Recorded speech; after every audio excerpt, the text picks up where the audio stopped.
ತಮಗೆ ಇಷ್ಟವಾಗುವ ಪಾತ್ರಗಳು ಸಿಗದಿದ್ದಾಗ ಕೆಲ ಕಲಾವಿದರು ಬೇಸರ ಮಾಡಿಕೊಳ್ತಾರೆ, ಡಿಪ್ರೆಷನ್ಗೂ ಹೋಗುತ್ತಾರೆ. ಇನ್ನು ಕೆಲವರು ದುಡುಕಿನ ನಿರ್ಧಾರ ತೆಗೆದುಕೊಂಡಿದ್ದೂ ಇದೆ. ಆದರೆ ಗಟ್ಟಿಮೇಳ ಧಾರಾವಾಹಿಯಲ್ಲಿ ಆರ್ತಿ ಪಾತ್ರ ಮಾಡಿದ ಅಶ್ವಿನಿ ಹೊಸ ಉದ್ಯಮ ಸೃಷ್ಟಿ ಮಾಡಿ ಗೆದ್ದಿದ್ದಾರೆ. ಇದೇ ಅಲ್ಲವೇ ಸ್ತ್ರೀ ಶಕ್ತಿ ಅಂದರೆ? ಯೂಟ್ಯೂಬ್ ಚಾನಲ್ ಆರಂಭಿಸಿರುವ ಅಶ್ವಿನಿ ಅಲ್ಲಿ ತಮ್ಮ ದಿನನಿತ್ಯದ ದಿನಚರಿಗಳ ಬಗ್ಗೆ ವಿಡಿಯೋ ಮಾಡಿ ಅಪ್ಲೋಡ್ ಮಾಡುತ್ತಿದ್ದರು. ಆಗ ಅವರು ಸಿರಿಧಾನ್ಯಗಳ ಮಾಲ್ಟ್ ಬಗ್ಗೆ ಹೇಳಿದರು.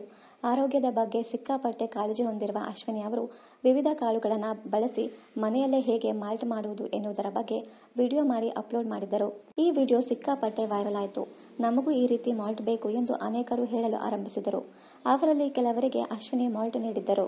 ಈ ಬೇಡಿಕೆ ಹೆಚ್ಚಾದಾಗ ಅವರು ಇದನ್ನೇ ಉದ್ಯಮವನ್ನಾಗಿ ಪರಿಗಣಿಸಿದರೆ ಅನೇಕರಿಗೆ ಸಹಾಯ ಆಗುತ್ತದೆ ಎಂದು ಭಾವಿಸಿದರು. ಇದಕ್ಕೆ ಅವರ ಪತಿ ಅಜಯ್ ಕೂಡ ಬೆಂಬಲವಾಗಿ ನಿಂತಿದ್ದರು. ಇಂದು ಅಶ್ವಿನಿ ಸಿರಿಧಾನ್ಯಗಳ ಮಾಲ್ಟ್ ಮಾಡಿ ಮಾರಾಟ ಮಾಡುತ್ತಿದ್ದಾರೆ. ಅನೇಕರು ಈ ಮಾಲ್ಟ್ ಖರೀದಿಸಿದ್ದು ಖುಷಿಪಟ್ಟಿದ್ದಾರೆ. ಅಷ್ಟೇ ಅಲ್ಲದೆ ಅಶ್ವಿನಿ ಅವರ ಮಾಲ್ಟ್ಗೆ ಕೇವಲ ಕರ್ನಾಟಕದಲ್ಲಿ ಒಂದೇ ಅಲ್ಲದೆ ಬೇರೆ ರಾಜ್ಯದಲ್ಲಿಯೂ ವಿದೇಶದಲ್ಲಿಯೂ ಒಳ್ಳೆಯ ಪ್ರತಿಕ್ರಿಯೆ ಸಿಗುತ್ತಿದೆ.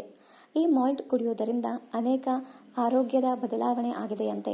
ಈ ಮಾಲ್ಟ್ ಸಾಕಷ್ಟು ಪೌಷ್ಟಿಕಾಂಶ ನೀಡುವ ಆರೋಗ್ಯದಲ್ಲಿ ಸುಧಾರಣೆ ಕಂಡಿದೆ ಎಂದು ಅನೇಕರು ಕಮೆಂಟ್ಗಳನ್ನು ಮಾಡುತ್ತಿದ್ದಾರೆ. ರಾಧಾರಮಣ, ಗಟ್ಟಿಮೇಳ ಸೇರಿದಂತೆ ತೆಲುಗಿನ ಧಾರಾವಾಹಿಯಲ್ಲಿಯೂ ಅಶ್ವಿನಿ ನಟಿಸಿದ್ದರು. ಕಾರಣಾಂತರಗಳಿಂದ ಅವರು ಗಟ್ಟಿಮೇಳ ಧಾರಾವಾಹಿಯಿಂದ ಹೊರಗಡೆ ಬಂದರು. ಅದಾದ ನಂತರ ಅವರು ಒಳ್ಳೆಯ ಪಾತ್ರಕ್ಕೋಸ್ಕರ ಕಾಯುತ್ತಿದ್ದರು.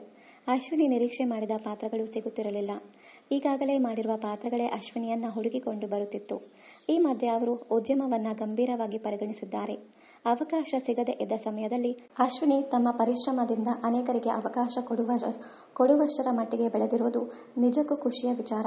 ಯೂಟ್ಯೂಬ್ ಚಾನೆಲ್ನಲ್ಲಿ ಆಕ್ಟಿವ್ ಆಗಿರುವ ಅಶ್ವಿನಿ ಅವರು ನಿತ್ಯ ಬೆಳಗ್ಗೆ 4 ಗಂಟೆಗೆ ಎದ್ದು ದಿನಚರಿ ಆರಂಭಿಸುತ್ತಾರೆ.